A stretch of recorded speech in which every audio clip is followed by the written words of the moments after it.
This session looks at all the different types of vehicles that you will come across whilst driving on roads managed by Highways England. These are some of the vehicles that you might see on the Highways England network. Here we have motorbikes, cars, lorries, coaches and minibuses. In this session we look at large vehicles, paying particular attention to the blind spots. All drivers and riders need to be very aware of each other and where they are on the high-speed network. In this traffic jam, we can have a little look at the driver's side mirror of this lorry. As we pass the lorry driver, you can see the lorry driver in the reflection of the mirror. Larger lorries in particular can have additional signage on the back of them. This white lorry on our left has one of these signs. Apart from the maximum speed limit, it does say, if you can't see me on my mirrors, I can't see you. So knowing what we do now about blind spots and large vehicles, as we approach the lorry on the left, you'll be able to notice his side mirror. If you can see the driver in the side mirror, they will equally be able to see you. Often when you're passing a high-sided vehicle at high speed, it feels as if you're being pulled towards or pushed away from it. This is called buffeting. So what can we take away from this video? Use the side mirrors of large vehicles to see the driver. If you can see the driver in their side mirror, they will also be able to see you. Left-hand drive vehicles can be spotted by their non-GB number plate where the driver may be on the left-hand side.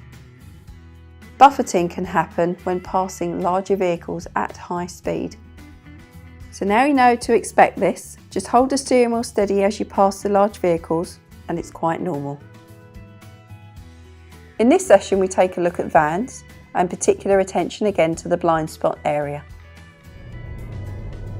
The driver of the white van on the left hand side is in the correct lane, lane 1. Unless you're overtaking, this is the correct lane to be positioned in. As we come up alongside the van, we are now in the driver's blind spot, which means they won't be able to see us in the side mirror or in front of them. So what can we take away from this video?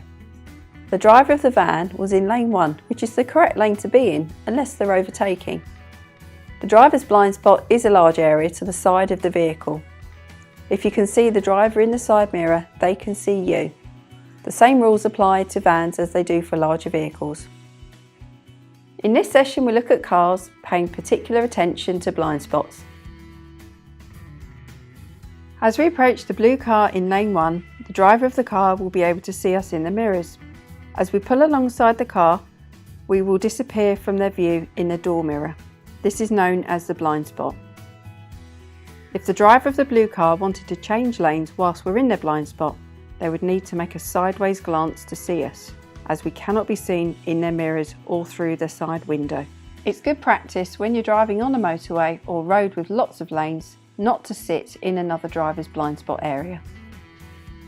So what can we take away from this video? Cars, like other vehicles, also have blind spots. In the last video we looked at the blind spot on the right hand side of the car. This area, as we've seen, can be quite large, so we need to pay particular attention before we want to change lanes or change direction. In this section, we look at motorbikes. In the next video, you'll see why checking your blind spot as a driver is so important.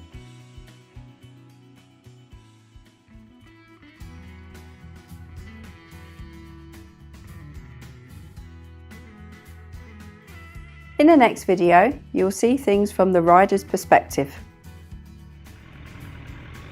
In this video, we see from the rider's point of view how close they get to other traffic. Bikes often filter through traffic, which is perfectly acceptable. It's up to the drivers of the vehicles to watch out for the riders in the mirrors and in the blind spot areas, and equally for the riders to look out for this too.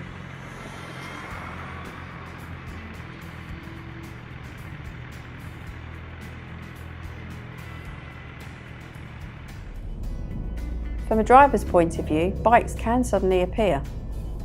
This is why it's so important to be continuously aware of your surroundings and look around your vehicle.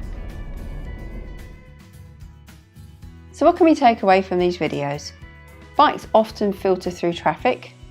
They often pass close to other vehicles. They're small and not so obvious.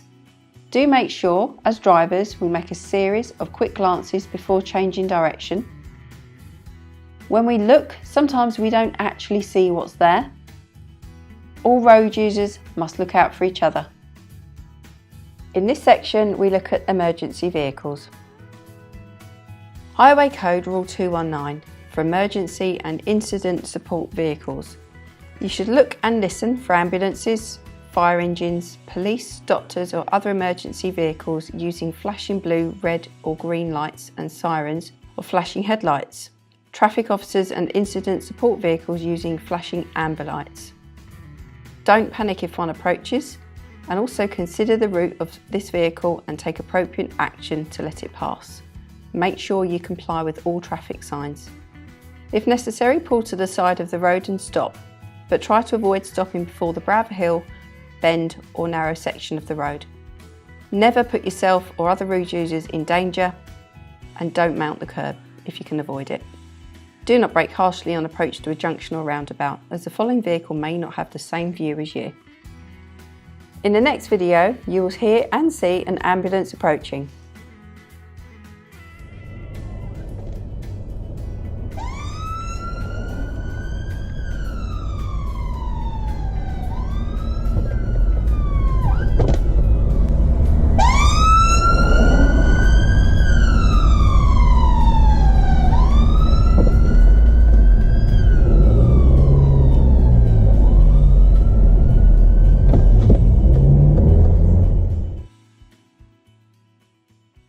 There's a good rule of thumb to remember with emergency vehicles. See one, think two.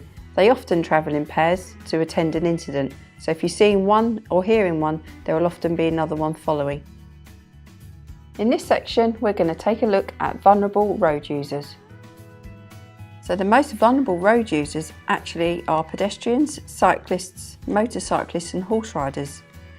It is really important to make sure you're aware particularly of children, older people, disabled people, and also learners and inexperienced drivers and riders. In the next video, you'll see how to safely deal with horse riders. Now, straight away, what are you noticing in this new road? Horses. Okay, so the two abreast are side by side, so we've got one horse that might be a little bit more anxious because the one on the right protects the one on the left. Okay. So let's just have a little look at these horse riders now. What she says, slow down. Slow Okay, down. hold back for me, check in behind. Okay, so is it safe to pass around them now? Yes. Okay, so remember, normally it's maximum of 15 miles an hour, but we'll go even less than that here, so just keep it really slow. That's it, perfect, thank you. And when's it safe to move back in? Yep. Now, Past them? yeah. Good. And you gave them a nice amount of room there. At the end, we're going to turn left. Yes, a nice amount of room. Minimum of a door's width, isn't it? As we've said before. Perfect. So what can we take away from this video? Look for any clues of horse riders ahead, which can include signs, plus the area that you're driving in. Look out for signals from the riders, which can include slowing down and stop. Pass horses slow and wide, a maximum of 15 miles per hour. Do not sound your horn or rev your engine, and make sure you give them plenty of space and drive away slowly. Horses can weigh about half a tonne, almost the same as a small car. According to the British Horse Society, nearly 3,000 incidents were reported involving horse riders and cars on the road. 1 in 5 resulted with cars colliding with horses between November 2010 and March 2018. In this next section, we look at prohibited vehicles on the motorway. This shows some users that are exempt from using the motorway. This includes pedestrians, riders of small motorcycles, horse riders, cyclists, powered wheelchairs and mobility scooters, agricultural vehicles, certain slow-moving vehicles and those carrying oversized loads, provisional motorcycle licence holders and provisional car licence holders. Until the 4th of June 2018, when learners must be accompanied by a fully qualified driving instructor in a dual control car. In summary, Lots of different vehicles use the Highways England network. In order to stay safe, you must be aware of yourself and others at all times. Blind spots, as we've seen, can be easily overlooked. Buffeting happens more commonly with larger vehicles at high speeds. Emergency vehicles can suddenly appear, so use the See One, Think Two rule of thumb. Also consider vulnerable road users. Now click on the link below and go and take the quiz.